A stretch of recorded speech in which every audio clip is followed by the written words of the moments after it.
character. Yeah, definitely someone who's played against him before. I can say it's like you feel the pressure when you're playing against him, because again, I think Shaheen, a character that a lot of people just, I don't know, underrate.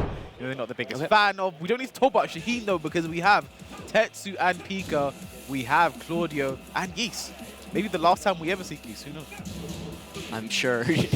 Knowing how you feel about these 2D characters, you'll be very happy to see them not come back. There's a good chance.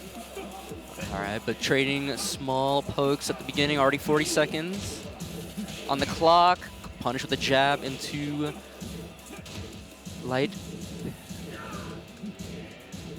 Just lots of little pokes. Just Pikah, another punish with the jab into Corsica back one. He gets the Rekka. Already has a bar on board before the end of the first round. Definitely a great place you want to be as Geese, but gets him off with the side wall splat. Gets another side wall splat, spikes him down. Got to be careful at the end. Oh, no punish, but gets the counter hit into string, and Pikah 1 round up, a bar to his name. I was not a fan of Pikah just hard ducking there against the wall against Claudio. Like, I wasn't sure what he was looking for, but ended up winning the round in the end.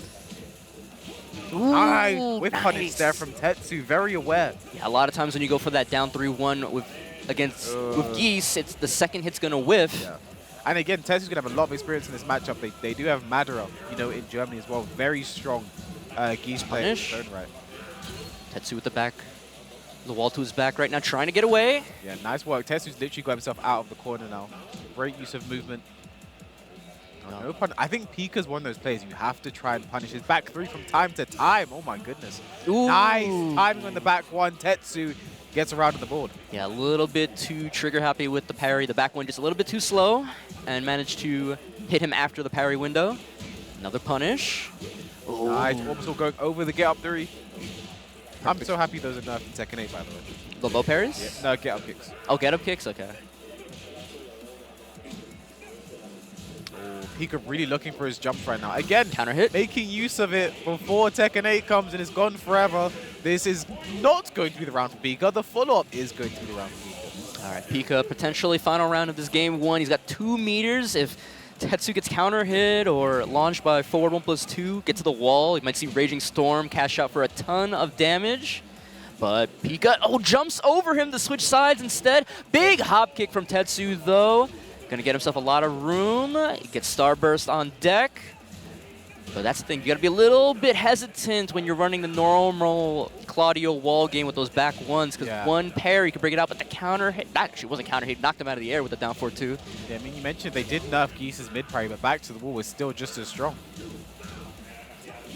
About to have 3 full meters. When is he gonna break it right now? I mean, I don't see why not in that situation. In maximum, so I don't think he can launch for the back 3-2.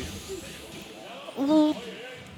Big trouble right now for Tetsu. Reppuken punish. Down 1-2. He could have parried that, but he didn't let it. He let it go. 6 seconds left to go. Can Tetsu bring this back? Duck! That was definitely a misinput from Pikah. I think he was looking for Reppuken. Yes. And he gets, what's it called again? Moon Slice. He gets Moon Slicer instead. Yeah, probably double Reppuken just to waste as much time. Because Moon Slicer is a crouch dash input, and then Reppuken is a quarter circle input. That can happen from time to time. Tron Knight let it bother him, breaks another meter. He's got 1 more to spare. He breaks it right away, just wasting time. EX double Reppuken plus frames, back 2. Just trying to smother him right now. Yeah, this is big trouble right now for Tetsu. He's got 1 more meter.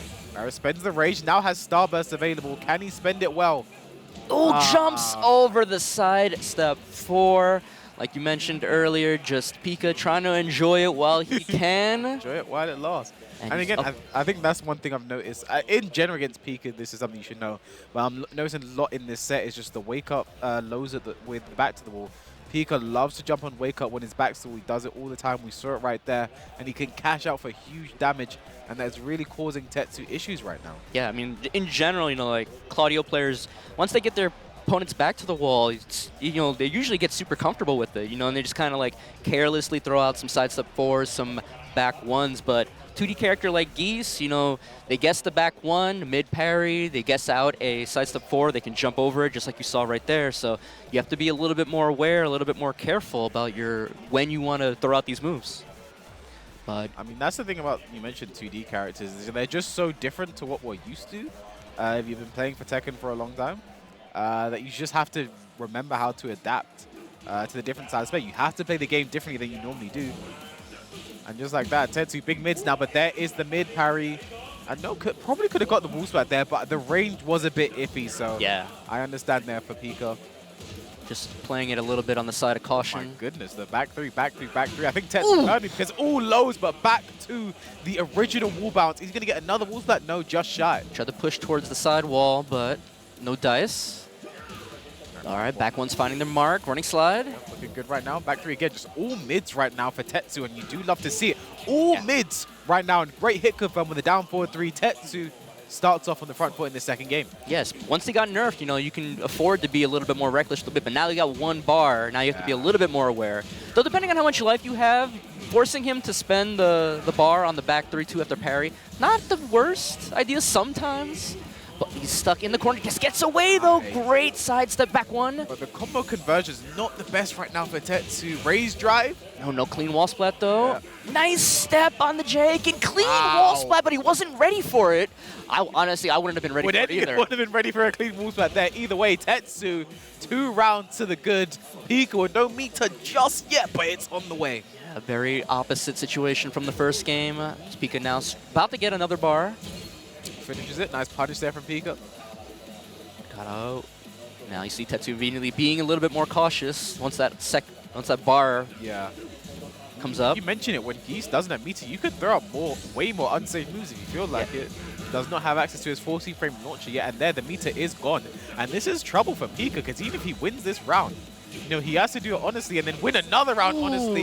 Down 1+2, not the move. Nice block there from Tetsu. He wanted to break the balcony with that. Okay, but back 3 gets the float, and that's part of the reason we're seeing a lot of that back 3 from Tetsu. It's floating the jumps. It's a good mid. Nice duck, but messes up his wall standing too. Didn't go to neutral, but the hit confirm on the down 4-3-4. It should be easy finish right now, and 1-1 Tetsu versus Pikah in their first game of the group.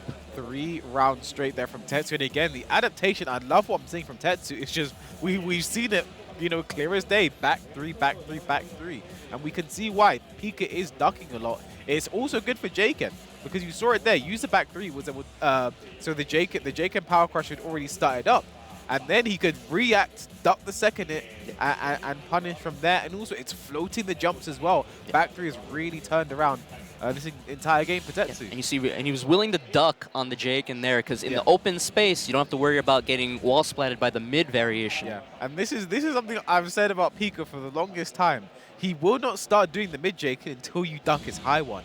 So again, there's less risk involved there for Tetsu, because that's just a Pikah tendency. He doesn't do the mid until he starts ducking high, but we are going to start to see the mid now. And again, Claudio with a good 14 frame punish in the back too.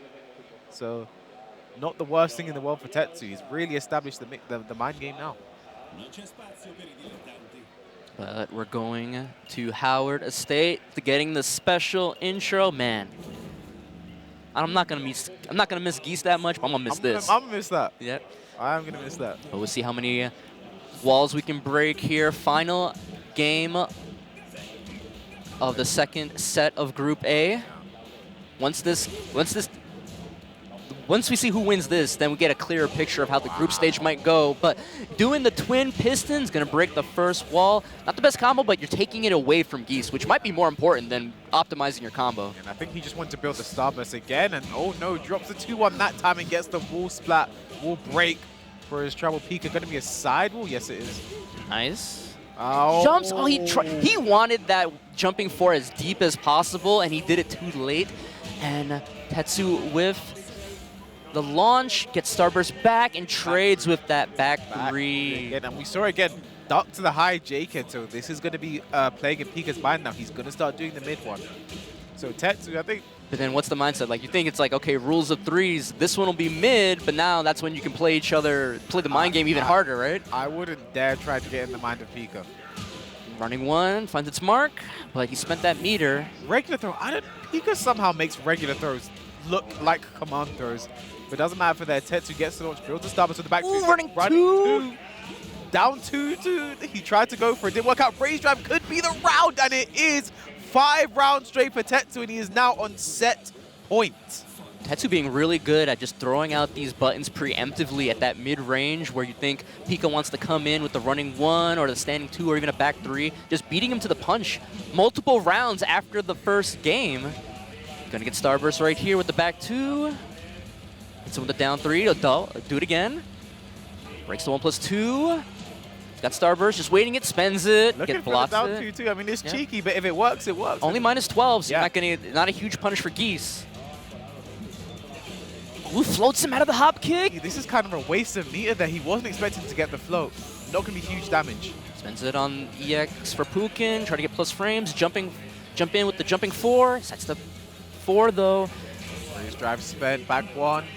Down 1-2, and on that, Tetsu is going to take it 2-1 over Pikah. 6 rounds straight in the end.